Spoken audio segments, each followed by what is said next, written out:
What is up guys, how are you all doing today? I'm Al-Khalifa and this is Freestyle Skateboarding Trick Tips, and today's trick tip is going to be on the finger flip. So first, I'm going to show you guys how it looks like, then I'm going to explain to you how it's done.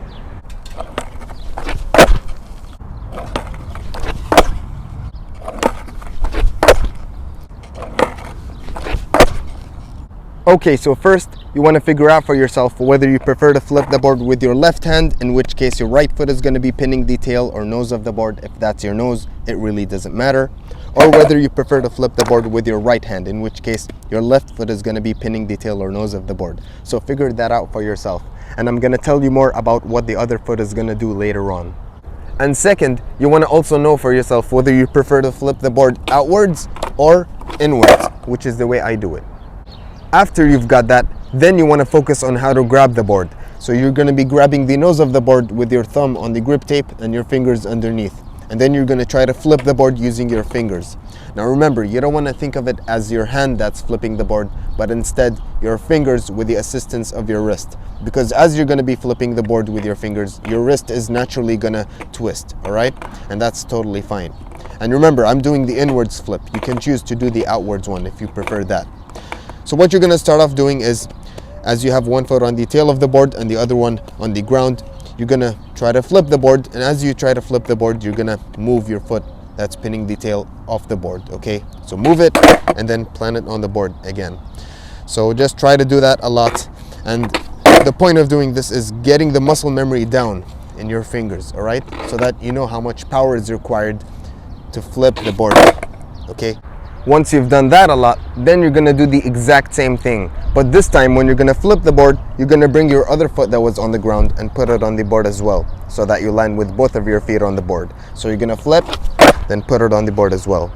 You're just taking it step by step until you do the actual finger flip, okay? So try to do this a lot until you're consistent with it. Remember, you want to be very comfortable doing that, because once you're comfortable with it and you feel that you're able to move on, then you're going to go ahead and try to do the actual finger flip. Now, to do the actual finger flip, you're going to start off by having your foot that was on the ground on the board instead, or you can keep it hanging. I like to keep it hanging because, in my opinion, I think it looks better and more stylish. It also feels more natural for me. So remember, you're going to flip the board either inwards or outwards, okay?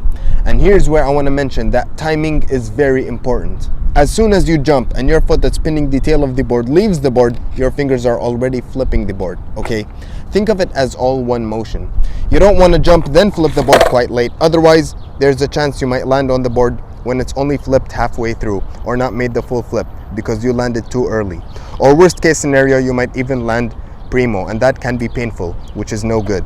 So remember, it's all one motion.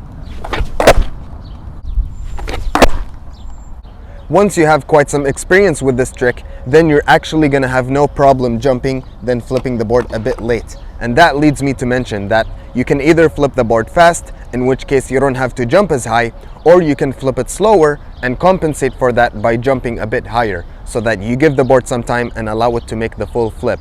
But if you're just starting out, I don't recommend you worry about flipping the board fast or slow. What you should mostly be focusing on when you're just beginning is making sure that as soon as you jump, your fingers are already flipping the board, because your main goal and priority is trying to land on the board right after or as soon as you flip the board. So that is all for this trick tip. This trick is really not that difficult to learn, and once you've mastered it and are able to do it consistently, then you can even go ahead and try to do double finger flips, which I think are amazing. And to do those, you literally just have to flip the board stronger with your fingers and jump a bit higher to allow the board to flip twice. So I hope you guys enjoyed the video. Thank you all for watching. Please like and please subscribe.